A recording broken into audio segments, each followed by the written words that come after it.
Video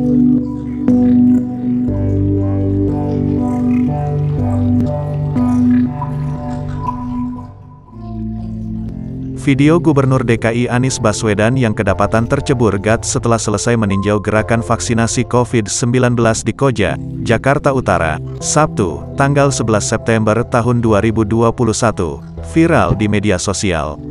Anies Baswedan tercebur gas di sebuah gang kecil setelah hendak pulang setelah meninjau kegiatan vaksinasi COVID-19.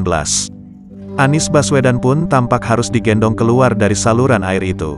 Video Anies Baswedan jatuh ke gat ini diunggah pemilik akun Twitter @balarong dan telah dilihat lebih dari 1000 kali.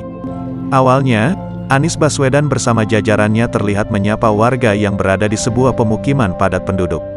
Sambil menebar senyum, Anies Baswedan juga tampak melambaikan tangan ke arah warga yang menyambutnya. Lantaran tak memperhatikan jalan, Anies Baswedan tiba-tiba oleng dan tubuhnya seketika jatuh ke dalam gat. Beberapa orang pria berbadan besar pun coba mengeluarkan Anies Baswedan dari dalam gat itu.